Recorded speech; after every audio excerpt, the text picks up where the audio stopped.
What's up, everybody? It's Josh coming to you with another episode of the Affiliate Marketing Show. Please be sure to like, follow, and subscribe to stay up to date on all the latest affiliate marketing news, tips, and trends. Again, Josh from OfferVault.com, the industry's largest aggregator of all things affiliate marketing, networks, offers, programs, advertisers, traffic sources, etc.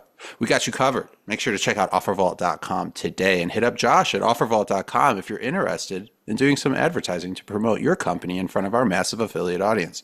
We also have Mr. Pay-Per-Call, Adam Young, as well as the industry legend Harrison Gevirtz, and our special guest today, Karly Beachler, founder of Bloom Calls, a boutique brokerage supported by an in-house media buying team and a broad network of high-quality performance marketing partners. Together, they generate real-time, consumer-driven leads that deliver measurable results in the insurance and finance sectors. What's up, Karly? How are we doing? What's up, everybody? Thank you so much. It's an honor to be on this show as someone who has known of OfferVault for a very long time since I started working in affiliate marketing. So it is a pleasure, and things are great. Things are great here. How about you guys? All good. I didn't realize, we kind of connected the dots a few weeks ago that we used to talk all the time at one of your previous companies. And I was like, hey, is this Karly? And you're like, yeah. I was like, oh, shit. Cool. So it's good to finally meet you. Thank you. Yeah, it's been an interesting year. Lots of changes for me, and I couldn't be happier to be on the trajectory that I am. So I want to hear about some of those changes. Specifically, let's start with Bloom Calls. In your words, you kind of called it the start of an empire. Real quick, I know I mentioned briefly what it does in the intro, but tell us a little bit about Bloom Calls and what you kind of mean in regards to the start of an empire. Sure. So Bloom Calls is my brainchild. I have been in the affiliate industry for going on 8+ years now. And after gaining so much experience in different affiliate networks, different affiliate models, payment models and whatnot, all the way from C-level stuff down to, the very entry-level stuff, it was just a natural next step for me to start my own brokerage, to start my own media buying. I've kind of dabbled with media buying in the past, but honestly, I don't know why I didn't start it sooner, because I realize now that I'm ready, and I have been ready for a while, and I'm just doing Bloom Calls is my next step in my career to just keep growing. Was it kind of like tired of reporting to somebody, wanted to work for yourself, also getting over that fear of jumping into the deep end? How did you kind of initially overcome that? Because you said you were ready, but what did it take for you to realize, or did you just say fuck it and you just kind of went for it? It was a very casual conversation I was having with somebody in the industry that I respected, and I was kind of sharing my insights and sharing my thoughts, and we were just having a very profound conversation about verticals and tracking and whatnot. And he looked at me and he asked me the question. He's like, "Why do you even work for somebody else?" And I'd never really sat down and asked myself that question. I had always just put, my nose to the books and my feet to the ground and did any task and succeeded with anything that I was given. And I never really thought about just doing it for myself. I'm always a team player. I'm a partnerships person. I was very bonded with the first company in Pay-Per-Call that I started with, and I really did feel like they were my family, and they still do feel like my family in a sense, but now it's just evolved in a sense, and I'm more autonomous and on my own. So, yeah. So we'll definitely get more into the Bloom Calls, Pay-Per-Call stuff. Something about you and your story that kind of impressed me is just a lot of the firsts that you've been able to accomplish, specifically being the first college graduate in your family, the first female business owner. So what kind of got you to where you are today, and how were you able to kind of take those steps and achieve those achievements that, no one in your inner circle and your family has really been able to do before? Yeah, it's very weird to think about this and to think about my own accomplishments, because I'm very humble and I still feel like I have a long way to go. But I will say, grew up poor, grew up in the trailer park. Family was very blue collar, very mechanics, and they work with their hands and whatnot. And I didn't really have very good, I would say, role models. I had my dad, and he was a very hardworking man, and he is in sales, which is really funny because I followed in his footsteps in a sense. But I learned a lot on my own because I'm an only child, grew up with not a lot of opportunity, I would say. So I had to fend for myself, and as hard as that was, it was also a gift because it taught me to be really resourceful, and it taught me to, not let anything stand in my way and stop me from figuring something out. So I would say that going through that and having that life has prepared me to jump into entrepreneurship and become a CEO at the age that I am, and I'm 32. And I don't know if I would have been as prepared and have developed the confidence that I do through all the trials and tribulations that I went through, like figuring out how to apply for jobs, figuring out how to like apply for college and all of these things. I didn't have any guidance.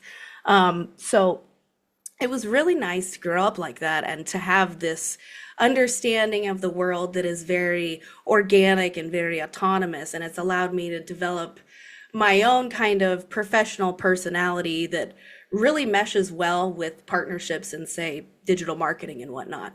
Because I look at people as people and I talk to people as people first. And I think that that really facilitates long-term partnerships because if you don't like who you're working with, you're not going to have a long-term partnership.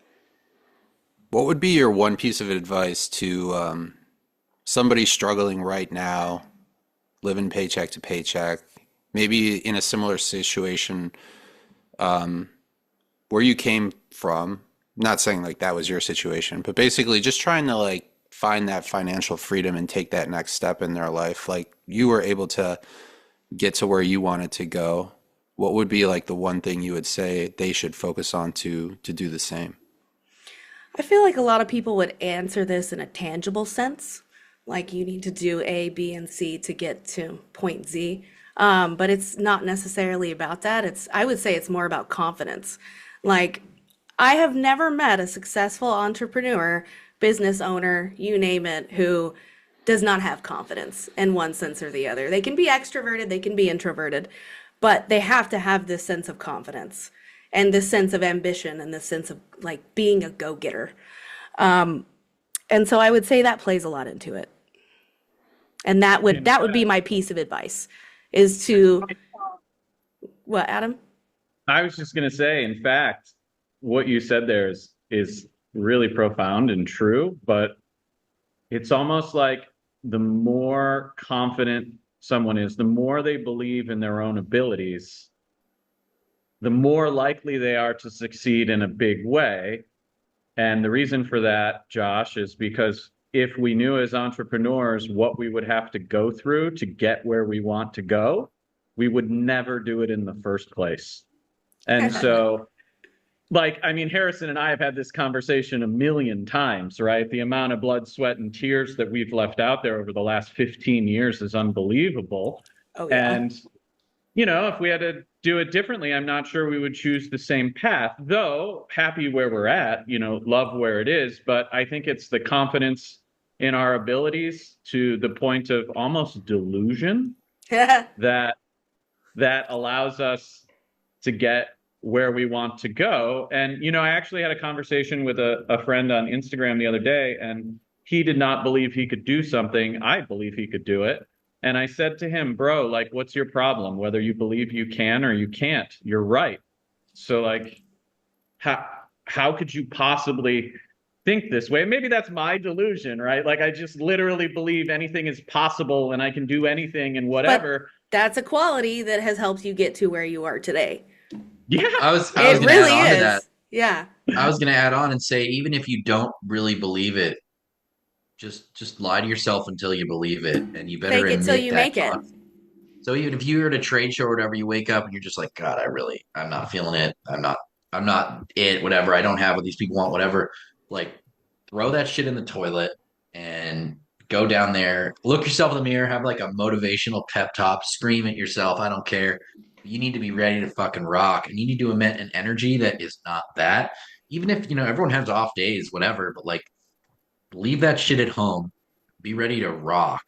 You know what I mean? And like I've heard this term, fake it till you make it. Well, that can be very relevant with regards to how you project your like outwardly project yourself to people. Like if you walk around, you're doing like 2 calls a day, and you're like, no, you're not doing 1,000 calls tomorrow or 5,000 calls tomorrow. Yeah. But you go and you fucking, ready to hustle.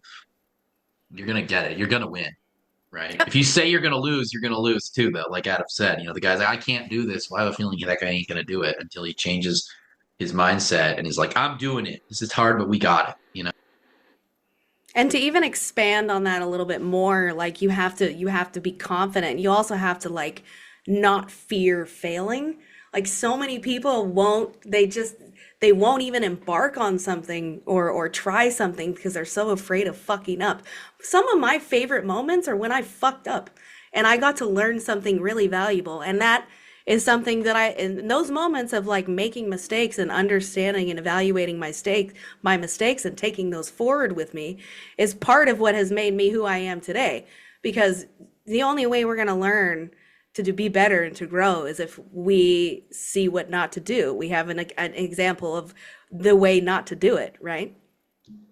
It's funny you mentioned that, Karly. I had our VP of sales on a call the other day, and we had a few extra minutes, and he asked me like what things in my career have really defined how I behave and how I think about business. And I think he wasn't expecting the answers that I gave him. Like the answers that I gave him were essentially all the most horrible times in my life. And I value those moments more than anything because once you go through something incredibly hard, you can do it. Courage comes after the fight, not before. Motivation comes after you start to do things, not before. The leap you have to take is that leap of faith, and you can't sit around and wait for courage or motivation. You just have to believe in yourself and do it. And I told him a couple of these stories. One I told at the Contact keynote where I got a DUI when I was 21, lost everything I had in business, moved back into my parents' basement, owed like $30,000 in legal fees, had to go door to door in downtown Detroit in the snow, pitch phone service through bulletproof glass with a hole in my shoe. Like, Oh no. horrible. But I look back on that now and I'm super grateful for that experience because, when something complex or hard comes my way, I'm just like, yeah, whatever. Like, Yeah. it could be. Well, it's like once you bounce back, you got like body armor now. Your body benefits from that shit. And obviously it sucks when you got to go through some shit, but long term, it's a good thing. So when And I if you start, ask anyone incredibly successful, they can tell you about all the scars, right? All the problems they went through. No one gets anywhere worth getting without getting their ass kicked Over and over again, not the just once. scars are Yeah. trophies. They're trophies. Yes. I agree. So I love that that's your mindset because, we're at different points of our entrepreneurial journey. I actually realized the other day that I'm celebrating my 26th year as an entrepreneur, which is wild. Thank you so much. And in 2025, Ringba is celebrating its 10th year, which is pretty incredible. And so I look back and your mindset related to this is a little different than mine. When I first got started, I never was around people. I was younger, but I was never around people who really talked to me the way we're having this conversation. And so I really love your mindset. It's in the perfect place. It says volumes about you and what's possible with your business. And so I think that's a really cool thing. And for anyone listening that is starting a business or wants to start a business and wants to get somewhere big, this is the way, this is the mindset to have.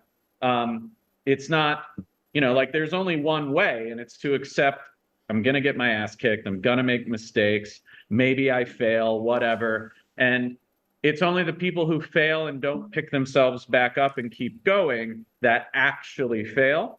And a lot of times, and this is for you, Karly, a lot of times when you fail or you fail in public, people talk about it. And the thing to note is the people who have been where you are and understand the process and want to do big things, they're not the ones that will talk shit or hate or judge you or make comments or not support you. Like those are the people who see you do that and they're like, cool, she's going to get up, go do it, make her way. That's amazing. It's the people who don't have the courage that are the ones that come out of the woodwork and want to see people not be successful. So I'm excited for you. This is going to be great. Super Thank you. cool. I'm blessed. I was gonna say one of the things that I did for myself when I started Bloom Calls was I got this really sick tattoo, and it says "Seek discomfort," which is one of my favorite. It's like a motto of my life. You don't grow when you're in your comfort zone.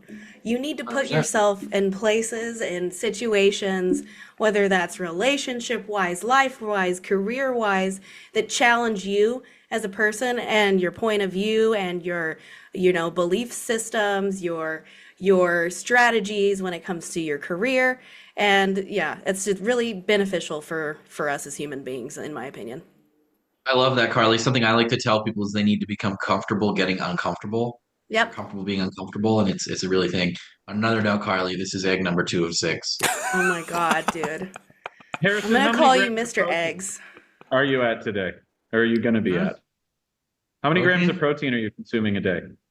250. 250. Wow, that's pretty It's good. not pleasant. I think I got pretty close to that on Monday, but not yesterday. Maybe about two. I got work to do. Man, Oh I my had God, dude. The I had a eggs. Jack in the Box breakfast sandwich this morning, and it was great. Oh, Oh, hell yeah. That Oh, sounds no. delicious, but I I'm a can't have it sinner. right now. I know. I'm a No, bad no. influence. Sorry. No. So, Karly, you got started in lead gen shortly after, Ringba came to be 10 years ago. You've been around in that space for about 8+ years, but I know that's not where you got your start. Correct me if I'm wrong, but you got started in adult black hat, correct?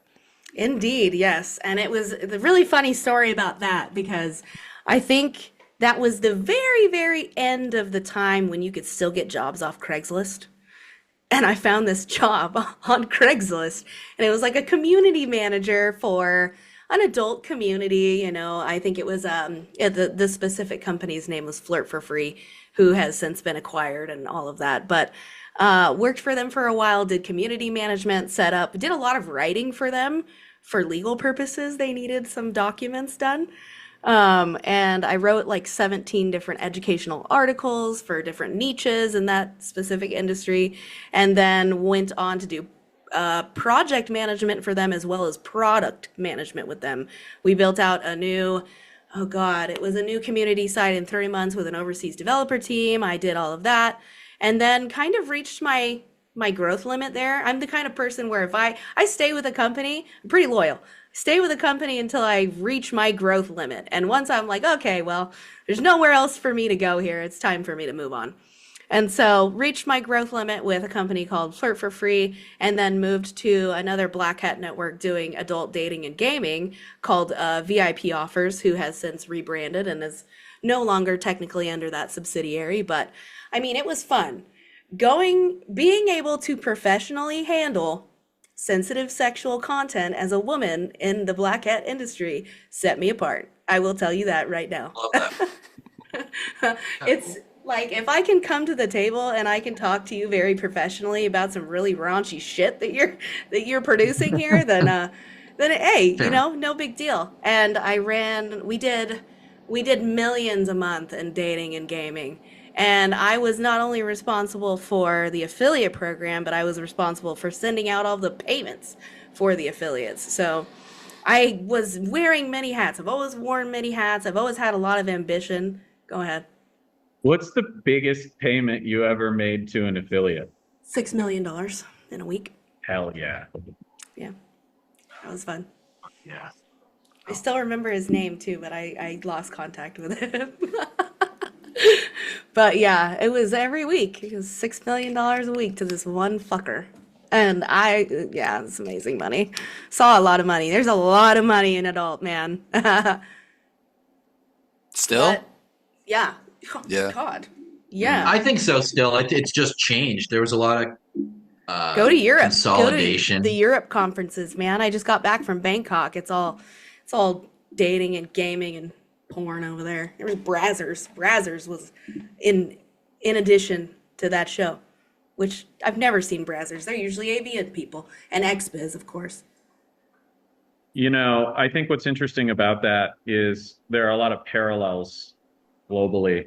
You're seeing that explode overseas, and there's still a ton of money in it. And the way to look at that as an affiliate, regardless of campaign type, right? Because um, it doesn't matter, is whatever is in the United States today will likely be in Europe in 3 to 5 years, and then move on to tier two countries, 7, 8, 9 years, tier three countries, 10 years out. And so, Yep.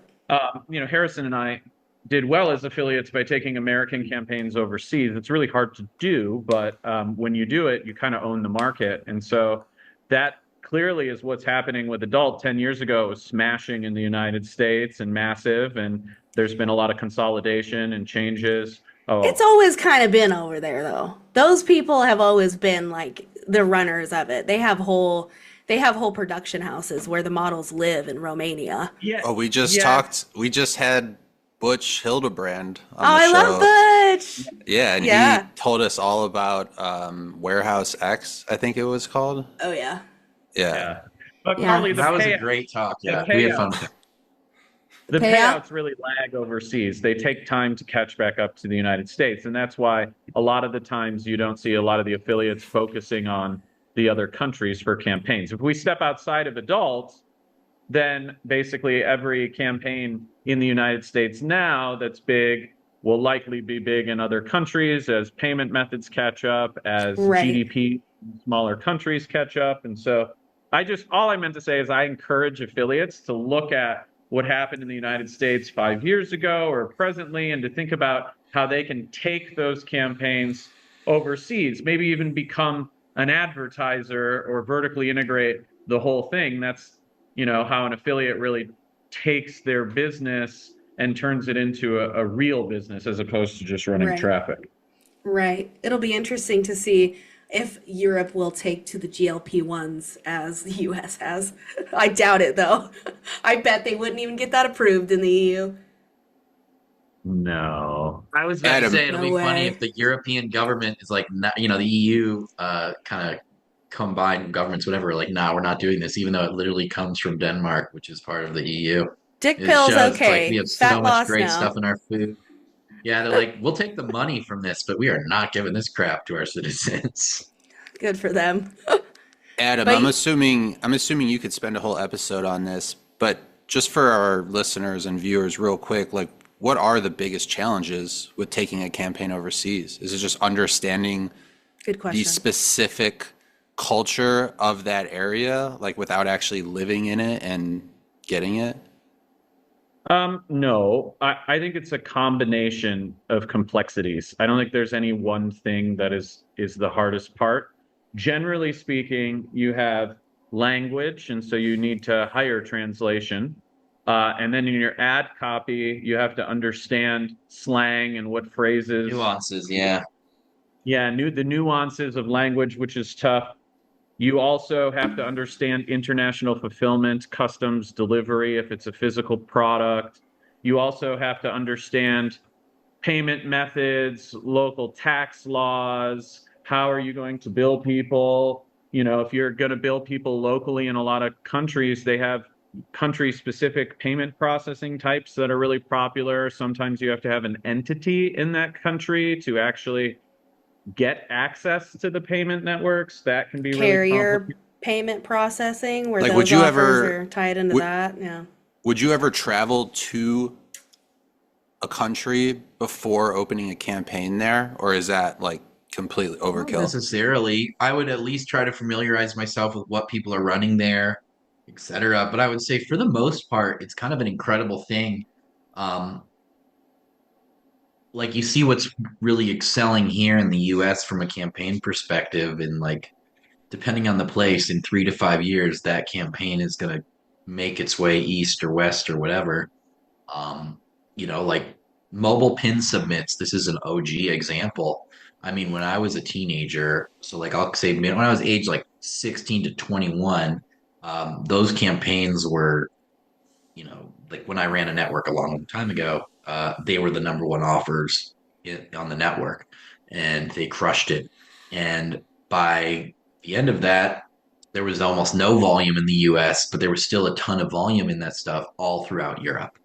Um, literally the landing pages from America just got like copied over to fucking, Italian or whatever. And people ran it and did great. And, obviously, like insurance and stuff is different here in Europe. So it's not really the same, but like for tons of other verticals, literally there's just, it moves over there. So like Adam mentioned translation, I think there's a big misconception between like, don't use Google Translate. If you're going to go run some ads in Denmark or whatever. And don't just go to like rev.com or whatever and pay 5 cents a word or something. You are going to get screwed. You got to find, like, I always used to say this, that like there's a difference between like translation and localization. Um, and you want to make sure the ad actually makes sense because, like Adam said, those nuances, the slang words, different terminology, it's cultural thing. Maybe a quote unquote free trial is like a negative stigma in this country, and you want to say, get a bonus with your purchase, and you're not even going to do a free trial. You're going to do a, buy three get three or something because that resonates with the customers better. These are the things you got to look into. I'll give you an example, Josh. I think it's unfair to say that Harrison and I wouldn't travel to countries to learn about them. I don't think we specifically did for any campaign, but both of us have been to a lot of, like I've been to more than 65 countries. And a lot of those countries are all over the place in type, right? It wasn't just like, oh, I've been to Europe a lot. Like I've been to North Korea, for instance, right? Like I think exposure to different places gives you an eye for understanding different markets. And so if you've traveled to a lot of places, you don't necessarily need to go to look at a market. But if you haven't traveled, yeah, you should go spend a month in the country you want to market to. And Harrison and I kind of do this by default. I didn't even realize it, but on my phone right here, I still have recordings of Japanese infomercials. Like when we were in Japan the last time, we were literally sitting in our hotel suite watching infomercials in the middle of the night, just like recording sections, the way they do their audio and the way they communicate and their language. But Japan is ahead of us on infomercials. I'm going to go out and say it. Their infomercials are next level. Hot take. What a hot take. A lot of things. Yeah. And so if you're going to market to a country and you haven't seen their local TV advertising or you don't understand what works, like you could run an ad in Japan not realizing that they want their ads to look and sound like they're playing Mario Brothers, right? Like there's like crazy sounds and colors and just silliness, and it's outrageous. And so had I not seen that, not converted America with how they do it. Yeah. And Europe's very different. And every country in Europe's very different. And Asia's very different. And, their interests and desires are very different. Like, in Korea, big campaigns are skin whitening cream. They want to be lighter, and they take beauty very seriously. And it's really a wild thing over there. And a lot of Asian countries, I feel, right? Mm-hmm. Yeah. And so how like finding out what is in the local market also that is not here. It doesn't mean that, it's not good because it's not here. It's just like we're not thinking about, our culture is not the same. So we're not going to purchase the same things. Like they would not eat most of our food here, right? But we wouldn't buy a bunch of their consumer products. And it's just like a completely different culture. And if you can understand that, then you can outcompete everybody. There aren't a ton of affiliates in a lot of places. Most of them are in the United States or Europe. And so, all these other markets are really big opportunities, but you have to understand them. Yep. You think it's harder last question about this. Do you think it's harder to take a U.S. campaign outside of the U.S. or a non-U.S. campaign to the U.S.? I mean, for me, it's U.S. to out, because I will understand how it's marketed in the US and can understand the economics. I can understand the back end, how all the moving pieces of the business work. If I have to look at a third, a campaign in another country, I might not know that, especially if it's not culturally significant here. And also, the beautiful thing about America is most people love America, right? Like it's just like the Japanese Paris effect, where they think Paris is going to be like this incredible romantic Disneyland type thing. And then they get there and they're shocked. Like they have this fantasy version of what it is. And a lot of people around the world have a fantasy version of what America is. Like you can see this on TV shows like 90 Day Fiance, where they think they're coming over and moving into a beach house or something, and they end up, in a 1-bedroom studio, and they're like, "What is this? This is not the America." They're like on the It's a show. They're funny like, my fucking show, fiance too. Bill. He works at the supermarket. He's extremely wealthy. I get there. In a small Let Bill. town, they think they're moving to New York He's a City, and homeowner. so It's like a trailer.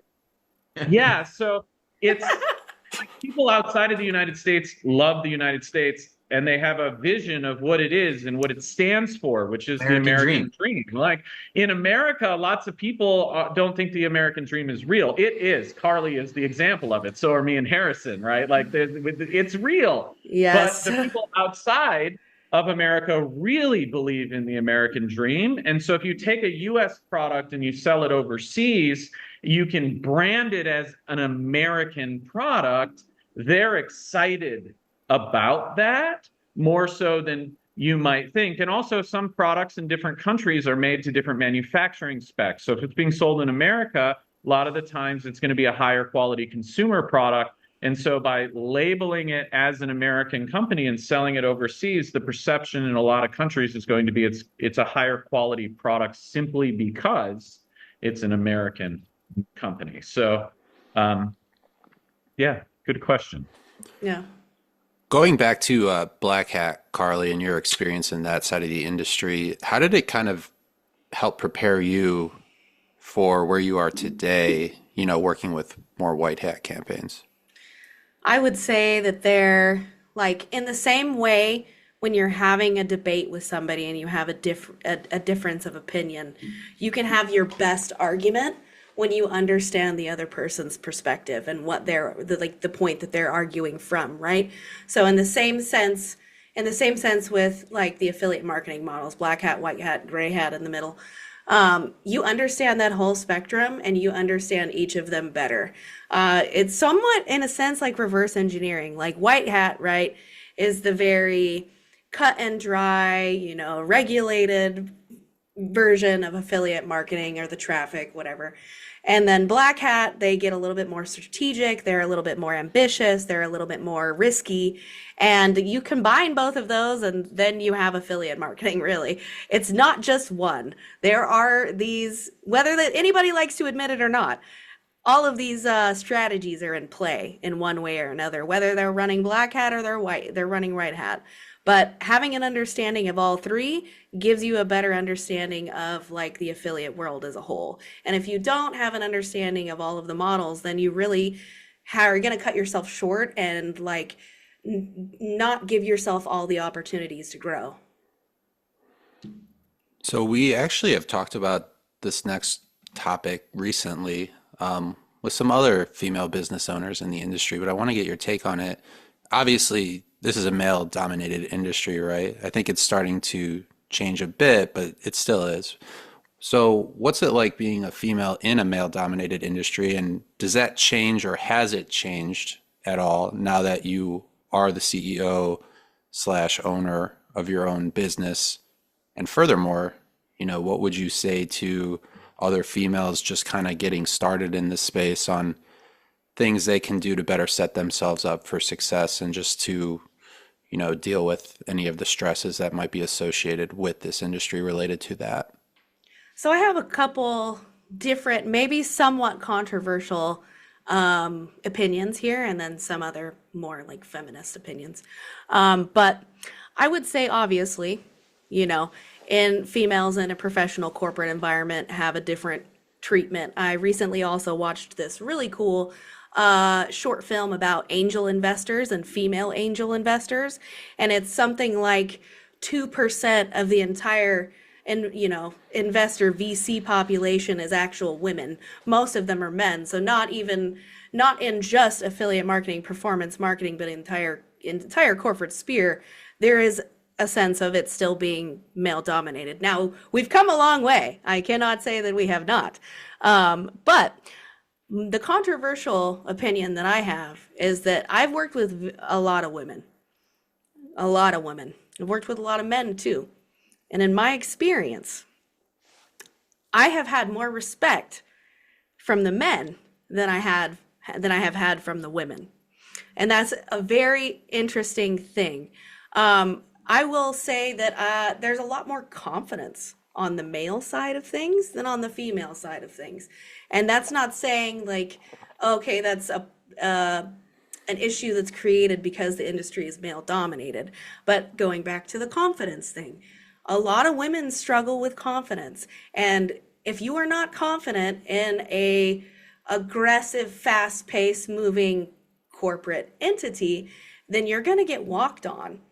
And what I realized is that, was it difficult for me? Yes. Did I have to scream sometimes and be extra loud because for some reason people just aren't hearing me even though I know I'm right? Yes. But I became the squeaky wheel, and I learned how to become the squeaky wheel. And I learned that I'm not going to stop being the squeaky wheel just because you're not going to listen to me. And so like growing up in my own entrepreneurial sense in a male dominated environment, was it difficult? Yes. Did it also benefit me? Yes, because it gave me character. It put me through those discomfortable moments of like, hey, this person isn't taking me seriously because they think I'm pretty. You know what I mean? But once I open my mouth and the words come out and people see that, I don't give a shit and I know what I know and I'm very confident about my business and how I strategically move myself in my business, then it actually became beneficial to me because I've had more upward mobility working with men than I have with women. Women, unfortunately, the experience that I have, were always very catty. They were very emotional and they were always very like out to get me. I remember my first female manager she just, every time she talked to me, it was like she hated herself. And that taught me what not to be as a manager. And now I have a lot of people in the industry who I mentor, who I've gotten other jobs, who I've helped grow in their own career because that one woman 10 years ago taught me not to be a bitch. So yeah, that's a little bit controversial. Yes, is it difficult being a woman in a male-dominated industry? Yes. It's difficult living in a crazy world. But it's all about how you strategically work yourself, and it doesn't matter if you're a man or a woman. I would like to actually take a controversial position with you on this. Yay. I promise, Harrison, it'll be okay. Oh no, Harrison.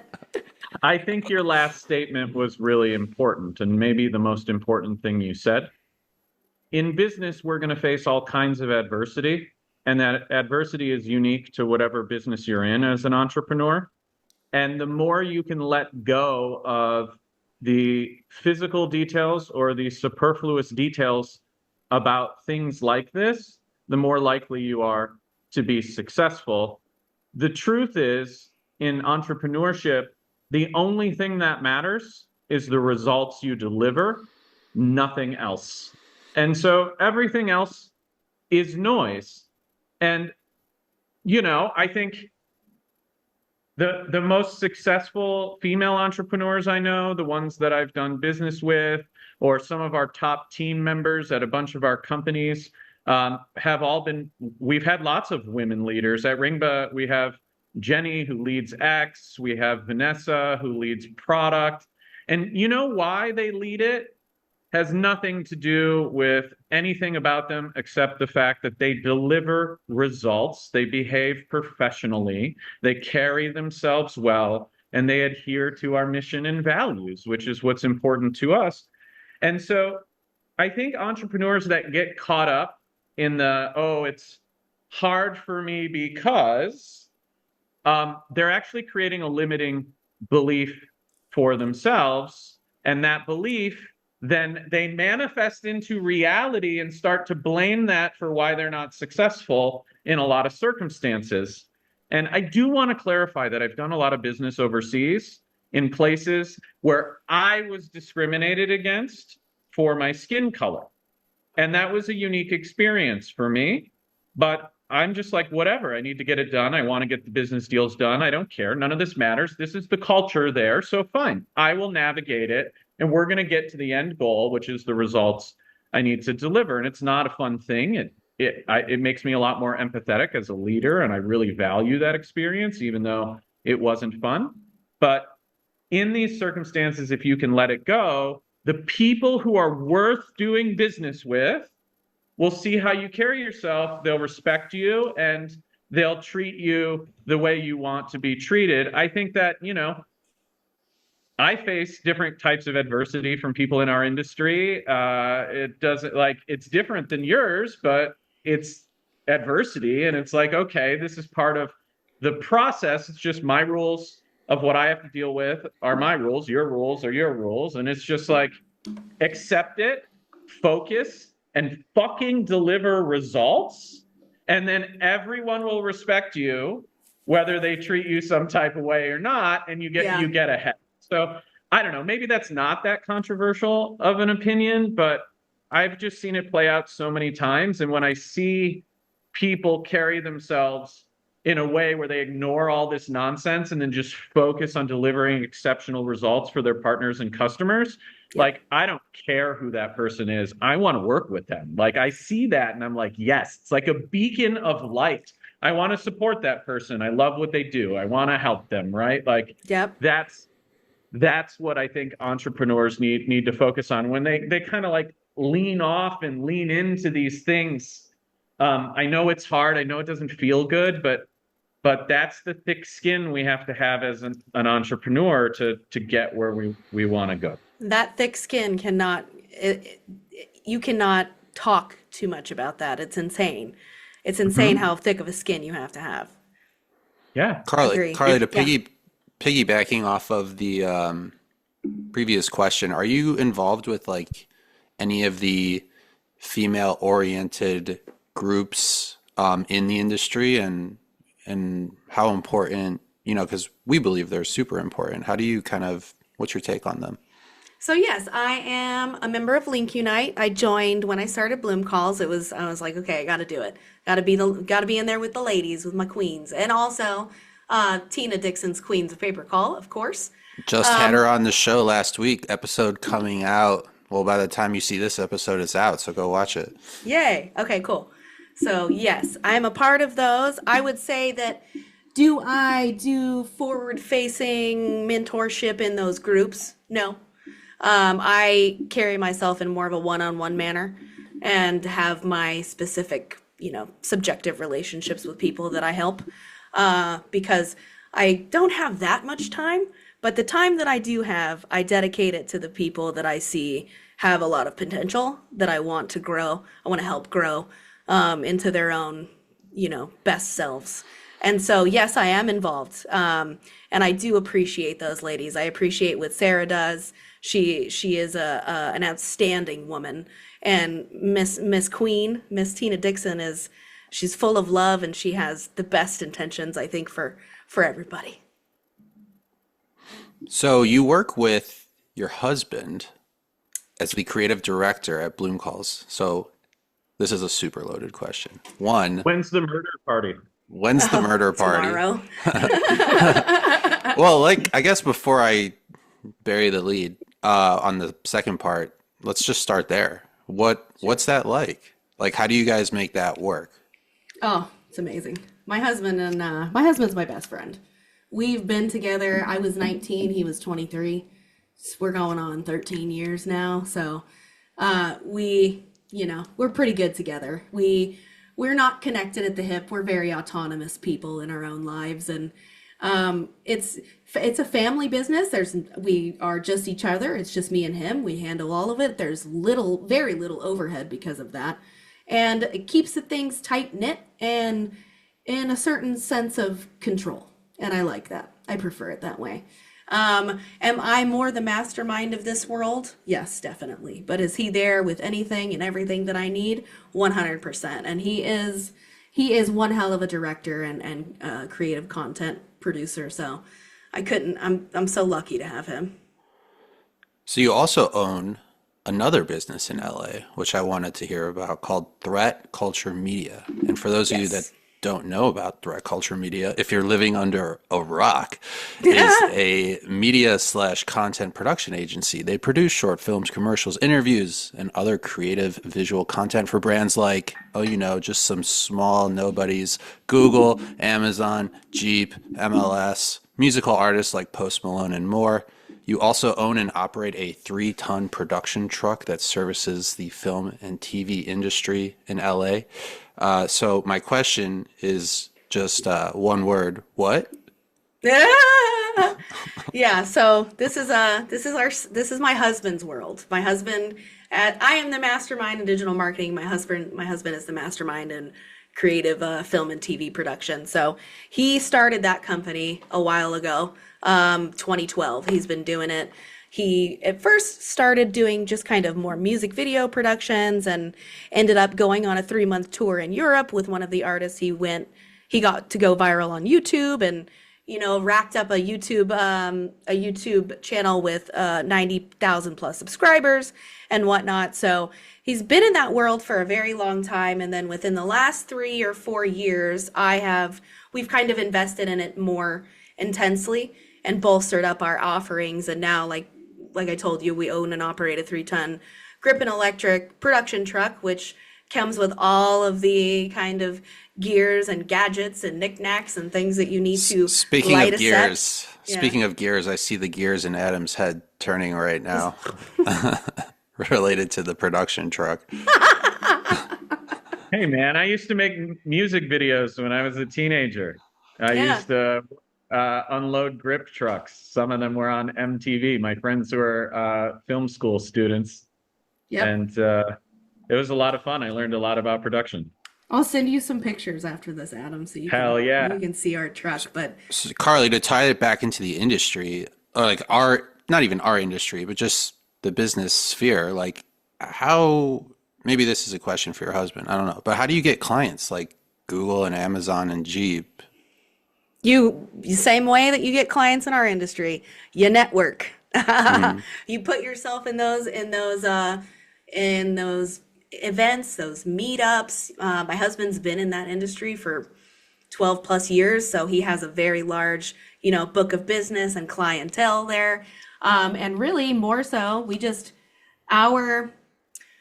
our product quality and our work quality precedes itself. In the same way that I present myself with my clients in pay-per-call and digital marketing, like my husband networks and does business in very much the same way, where we treat people as people.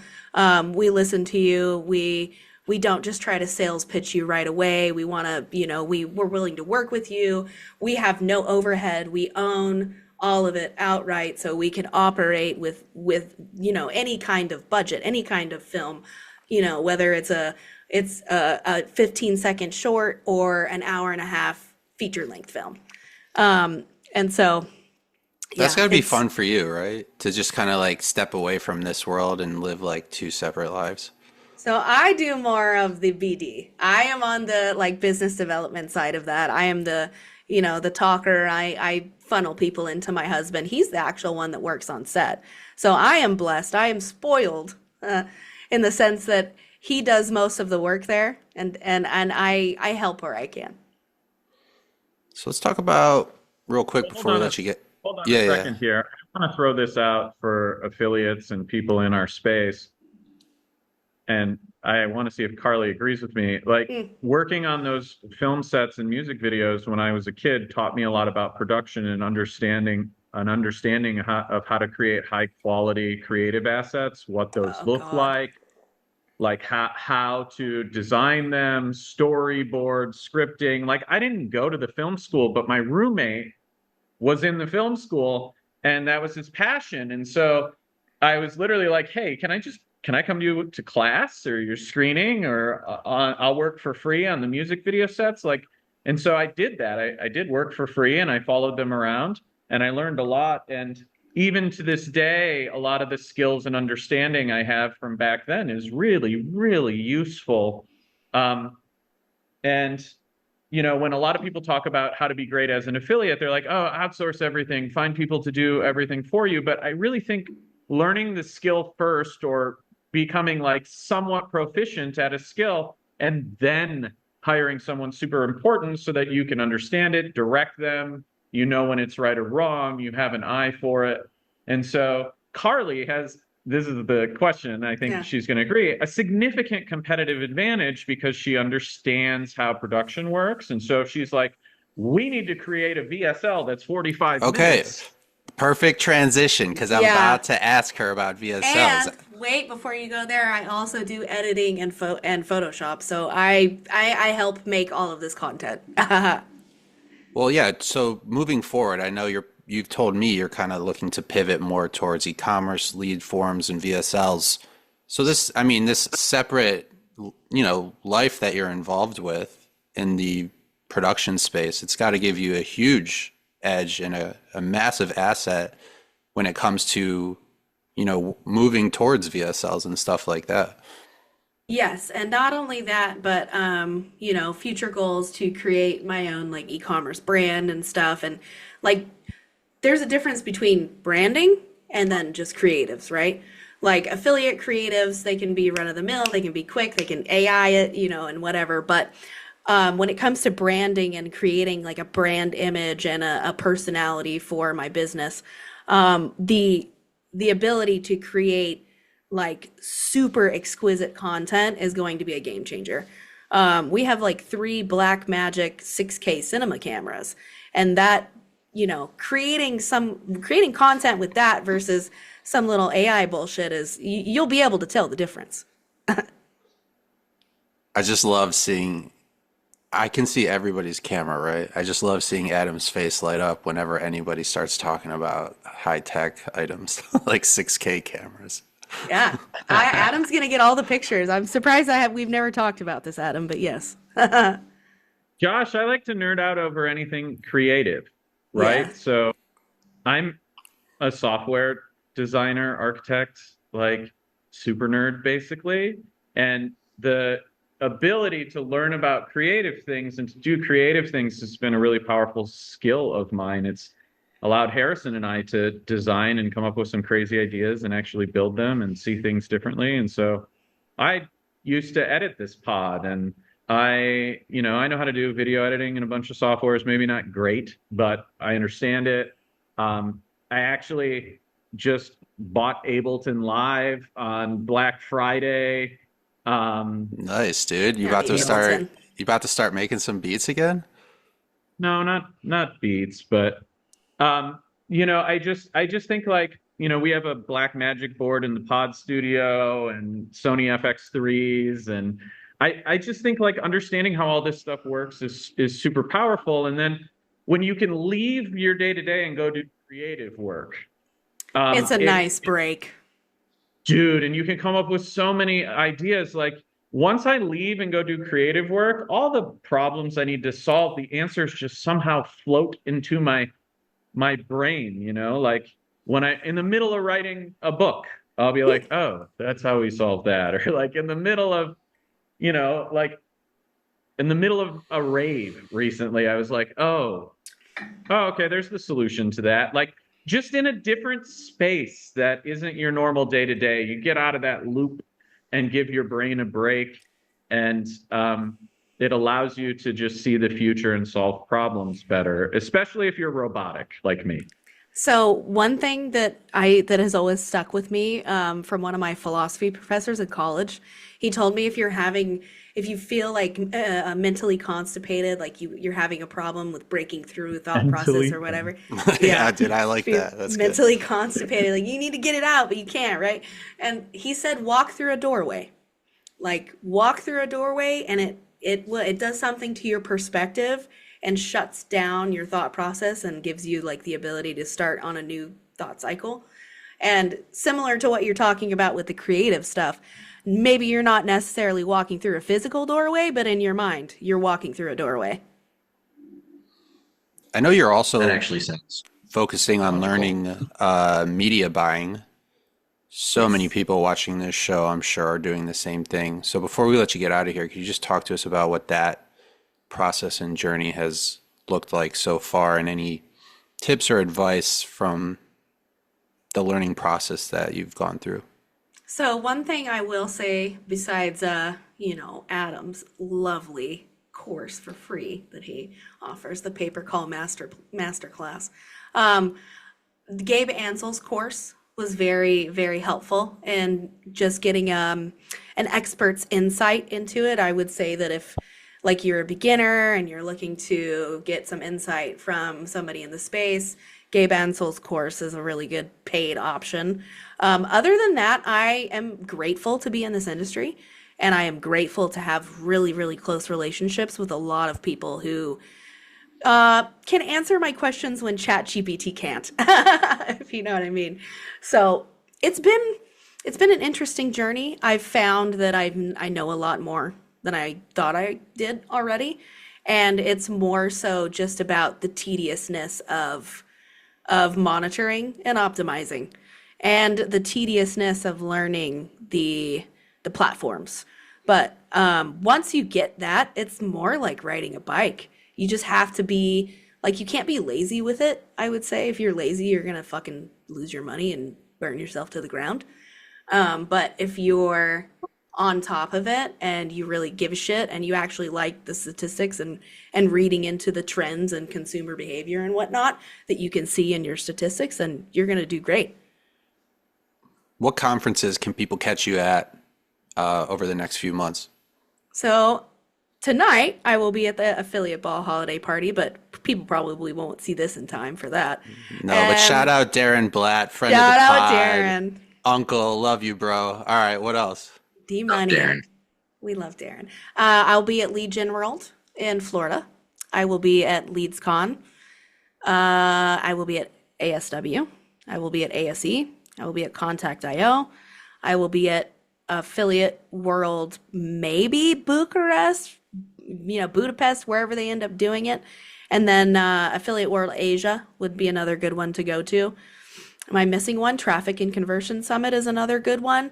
More so on the lead CPL side, but it's huge. It's a fucking huge show. And it's worth having somebody there. That's all I got on the top of my head right now. Am I missing anyone, gents? I mean, yeah, a lot. No. There's tons. By the way, Karly, this is number 6. Okay, and with that, thank you so much for joining us on the Affiliate Marketing Show. I am Josh from OfferVault, Mr. Papercall Adam Young, the industry legend Harrison Gevirtz, and our special lovely guest, Karly Beachler, founder of Bloom Calls. Let's make that paper. Let's make that dough. This was the Affiliate Marketing Show. We will see you next time.